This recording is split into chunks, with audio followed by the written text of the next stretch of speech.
Hello, I'm doctor Shobha, your dermatologist.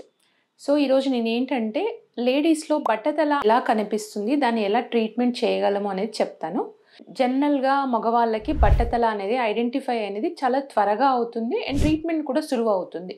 కానీ లేడీస్కి వచ్చేసరికి ఏంటంటే బట్టతల ఐడెంటిఫై అంటే డయాగ్నోజ్ అవ్వడమే చాలా లేటుగా అవుతుంది.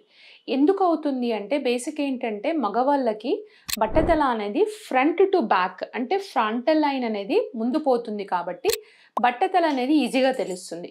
అదే ఆడవాళ్ళ విషయానికి వస్తే ఏమవుతుందంటే it will come from above అంటే పైన క్రౌన్ ఏరియా నుంచి స్టార్ట్ అయిపోయి ఫ్రంట్కి వస్తుంది. సో దీనివల్ల ఏమవుతుందంటే ఫ్రంటల్ హెయిర్ లైన్ అంటే ఈ ముందు పార్ట్లో ఉన్న హెయిర్ లైన్ అనేది చాలా వరకు అది మెయింటైన్ అవుతుంది. సో ఆ డయాగ్నోసిస్ అనేది ఇది బట్టతలనా, లేకపోతే diffuse hair loss, vitamin deficiency వల్ల అవుతుందా, లేకపోతే స్ట్రెస్ వల్ల అవుతుందా, ఇవన్నీ కూడా ఏంటంటే ఒక్కోసారి కాంబినేషన్లో కూడా ఉండొచ్చు.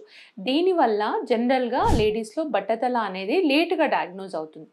ఒక్కసారి డయాగ్నోజ్ అయిన తర్వాత ట్రీట్మెంట్కి ఇప్పుడు జనరల్గా ఏంటంటే మేల్స్కి అందరికీ తెలిసిన విషయమే మినాక్సిల్ వాడతాం. అదేవిధంగా ఫినాస్టైడ్ బోత్ ఓరల్ అండ్ సిస్టమిక్గా యూస్ చేస్తారు. కానీ లేడీస్కి వచ్చేసరికి apart from the minoxidil finasteride వాడొచ్చా, వాడితే ఏదైనా ప్రాబ్లం ఉందా అనేది ఒక చిన్న భయాలు ఉంటాయి. ఫినాస్టైడ్ అంటే ఏంటి, అసలు అది ఏ విధంగా పనిచేస్తుంది? సో ఫినాస్టైడ్ అంటే ఏంటంటే బేసిక్గా మనకేంటంటే టెస్టోస్టెరాన్ అంటే 5-DHT అనేది ఎక్కువైపోవడం వల్ల ఆ హెయిర్ అనేది బేబీ హెయిర్ లాగా కన్వర్ట్ అవుతుంది. ఇది మెయిన్ బట్టతలకి రావడానికి కావాల్సిన రీజన్ అది బేసిక్గా. సో ఈ ఫినాస్టైడ్ అని ఇచ్చినప్పుడు ఏమవుతుందంటే ఆ డిహెచ్టీ లెవెల్స్ అనేది తగ్గిపోతాయి.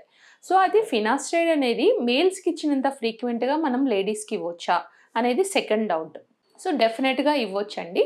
కాకపోతే ఏంటంటే ఫినాస్టైడ్ అనేది ఇచ్చేటప్పుడు కొన్ని రకాల జాగ్రత్తలు under the supervision of the dermatologist only తీసుకోవాల్సి వస్తుంది. ఎందుకు అనంటే ఫినాస్టైడ్ అనేది ఒక teratogenic drug. So teratogenic drug అంటే ఏంటంటే బేసిక్గా ఫినాస్టైడ్ తీసుకున్నప్పుడు ఏమవుతుందంటే పుట్టబోయే పిల్లలకి ప్రాబ్లం అంటే కన్జెనిటల్గా ఏమైనా అబ్నార్మాలిటీస్ రావచ్చు.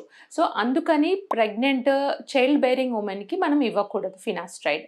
అండ్ సెకండ్ థింగ్ ఏంటంటే ఎస్పెషల్లీ ఫినాస్టైడ్ అనేది పెరిమెనోపాజల్ అంటే నియరింగ్ టు మెనోపాజ్ వాళ్ళకి ఆ ఏజ్లో బట్టతల కనిపిస్తే కనుక finasteride is a safe drug. And finasteride dosage కూడా చూసుకుంటే మేల్స్తో పోల్చుకుంటే ఫిమేల్స్కి మేమిచ్చే డోస్ అనేది ఎక్కువ. So when you are taking finasteride, always it should be taken under the supervision of dermatologist with a proper dose to get the best results. Thank you.